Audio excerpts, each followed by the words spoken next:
Salut tout le monde! Aujourd'hui, je vous parle de faire passer un offre sans condition. Chris, qu'on n'aime pas s'entendre ça, sans condition. C'est sans dessin, ça, sans condition, pas d'inspection, c'est épais. Pas de test d'eau, c'est cave, ça. Acheter un bloc sans vérifier le zonage, c'est niaiseux. Je suis d'accord avec toi que c'est définitivement plus risqué. Mais dans certaines situations, parce que tu as de l'expérience, parce que tu es prêt à prendre le risque, parce que tu veux vraiment la propriété, ça se peut que tu te rendes là. Là, à partir de là, je veux t'expliquer les impacts que ça peut avoir de faire une offre sans condition. Si tu t'enlignes pour faire ce genre de transaction-là, tu dois être prêt à vivre avec les risques. C'est quoi les risques? Ils peuvent être petits, ils peuvent être crissement grands. C'est ça l'affaire, c'est que c'est dur à comptabiliser. Mais il y a des choses qu'il faut que tu te dises quand tu le fais, ce move-là. Premièrement, c'est si je trouve telle ou telle chose, est-ce que je suis prêt à prendre le hit financier? Ça, c'est la première affaire. La deuxième chose, c'est est-ce qu'il y a un acteur à l'intérieur de la transaction qui va me demander une de ces conditions-là, que je vais devoir la réaliser, puis je vais devoir me conformer en payant immédiatement si jamais c'est pas conforme. Je t'explique un peu en te donnant des exemples. Tu fais une offre d'achat sur une propriété, il y a un puits, tu ne mets pas de test de qualité d'eau à l'intérieur de ton offre d'achat, mais tu prends un prêt hypothécaire.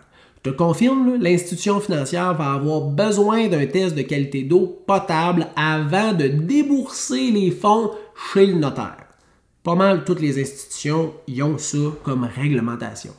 Fait que ça veut dire qu'il va falloir que tu le fasses, le test d'eau. Pas dans tes conditions. Hein? Tu ne pourras pas annuler ton offre d'achat si ce n'est pas conforme. Tu ne pourras pas renégocier si ce n'est pas conforme, mais il va falloir que tu le fasses. Puis si c'est non conforme, il va falloir que tu le rendes conforme avant de passer chez le notaire. Bien important de le comprendre. Fait que toutes les charges reliées à ça, que ce soit un système à 2000$ hein, ou à 1600$ comme une lampe UV, que ce soit un système à 3-4 000$ de filtration de X, Y, Z, ou que ce soit un système d'osmose à 8-9 000$, va falloir que tu le payes toi-même. Tu ne pourras pas renégocier, tu ne pourras pas annuler ton offre d'achat. Hein? Si c'est, exemple, un champ d'épuration faux septique, puis que tu ne fais pas de vérification, puis qu'il est non conforme, puis que la municipalité envoie un papier, ben non, on avait dit que c'était non conforme, puis le vendeur fait comme, moi, je n'avais jamais reçu ça, puis là, non, on était en train de l'envoyer, mais... Fait que le vendeur ne le savait pas, hein, il n'y a rien caché, là, mais c'est non conforme, t'envoies ça à ton institution financière, puis l'institution financière fait comme, ben, il va falloir que tu changes champ fausse, puis là, tu fais faire une soumission, puis là, c'est comme 50 000. Là, tu rajoutes 50 000 sur ton hypothèque. Ouh là là! Hey, je commence à mal filer, moi, tout d'un coup, là. Oh, il fait chaud. Ben oui, c'est les risques. C'est les risques.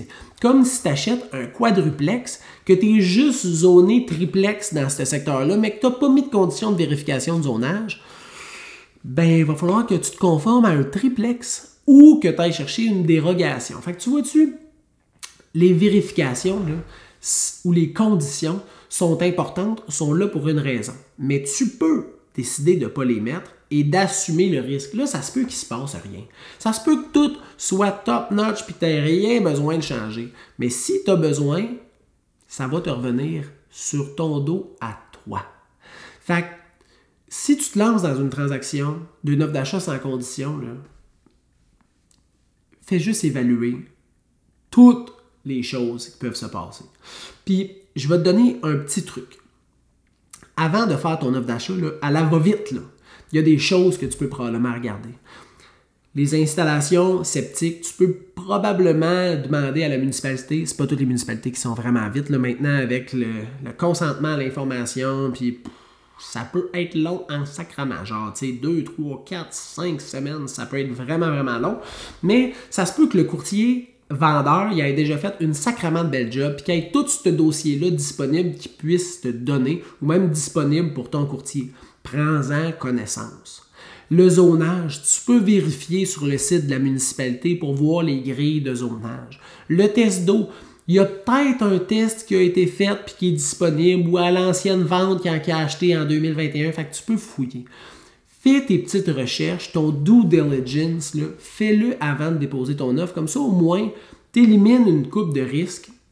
Puis tu te concentres sur ceux que tu es capable d'assumer. Puis tu fais comme ça, ça ne me dérange pas. Tout ça, ça a été mis de côté, c'est good.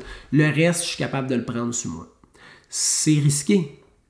Il n'y a pas un courtier qui va te conseiller de faire ça. Il va pouvoir te dire, je pense que c'est ça qu'il faut que tu fasses pour avoir une offre d'achat acceptée, mais il ne peut pas te conseiller de ne pas faire inspecter.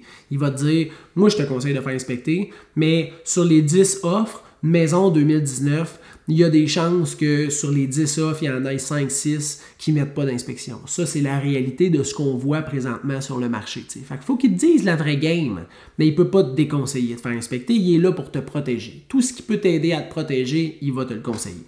Mais il va probablement t'expliquer aussi le ballon de ce conseil-là, comment ça peut venir affecter ta transaction. Bref, si tu as des questions, tu peux m'écrire au info@serviceimmobilier.ca, info@serviceimmobilier.ca. Ça va me faire plaisir de te donner un coup de main. C'était une capsule qui était sketchy parce que tu sais, il faut que je fasse attention comment j'apporte ça, mais c'est la réalité. Puis j'aimerais ça que tu sois au moins au courant si jamais tu te lances dans une transaction. Puis que tu aies déjà entendu, il me semble qu'il y a un gars qui m'avait dit qu'il fallait que je fasse attention. Puis et voilà, cette capsule-là va servir à ça. Je te souhaite une bonne fin de journée.